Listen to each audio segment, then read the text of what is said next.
For many years, having a U.S. passport granted unrestricted freedom of access to a large portion of the world. However, that era is beginning to vanish.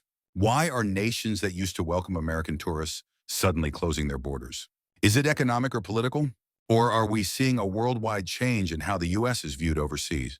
Previously waived visas are now subject to tighter screening requirements and required entrance costs. And the message is clear. Greater wait times are becoming the standard.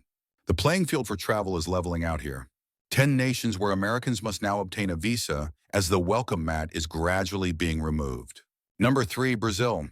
You plan a trip, gather your belongings, and get to the airport with great anticipation. Examine the Amazon, Rio Dense, or simply unwind on the shore. But guess what? Why are you denied entry at the gate? American nationals must now apply for a visa in Brazil prior to entering the nation. And no, this regulation wasn't in place for decades. It was reinstated on April 10, 2025. The visa requires more than just a stamp. It is an electronic visa that can take up to 5 business days to process and costs around $80.90.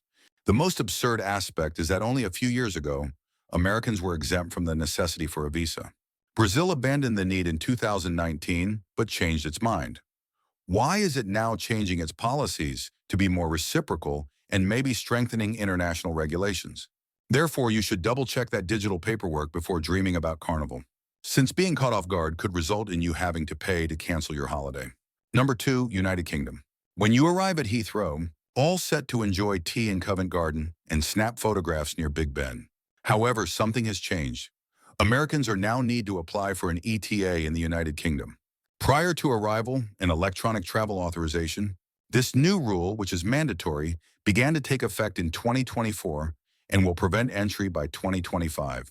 The ETA is good for 2 years and costs £10 or $12.34 USD. The worst part is that you might not be able to board your flight even if you have a brief layover without one. Yes, that's correct. You'd be surprised at how many travelers are unaware of this yet, and it's different from previously. No ETA, no entry.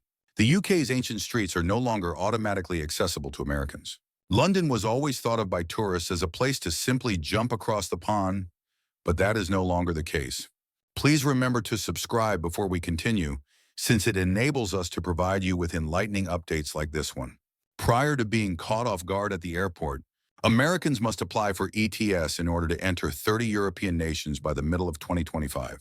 Although it isn't a visa, you cannot fly for €7 without it. It is required even during layovers. Miss your dream in it.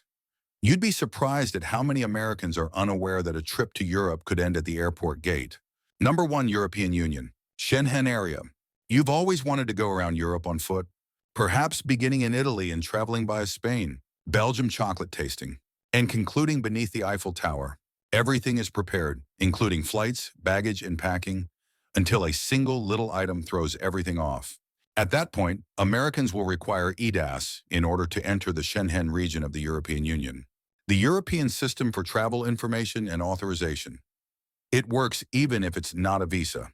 All U.S. tourists going to 30 nations in the Schengen zone must use this system, which goes into effect in the middle of 2025. Imagine Europe saying, all right, you want to come in, but let's start with your paperwork. The estimated cost of the ETS is €7 or $7.50 USD. It is good for 3 years or until your passport expires, whichever comes first. It must be applied for prior to your departure. Here's the real deal. ETOS is still required even if you're only traveling through such as for a 2-hour layover in Frankfurt, and the airline can refuse to let you board without it. You would be surprised to learn how many tourists believe they can still enter Europe automatically with their U.S. passport. This new method was developed to improve border security and monitor incoming and outgoing travelers. It seems harmless enough, but if you ignore this one small rule, your entire trip could end before it even starts. It's time for a reality check if you believe that Europe was still living in the open-door travel era. The regulations have changed. You can end up stuck at the terminal, watching your trip to Rome vanish without you if you don't adjust.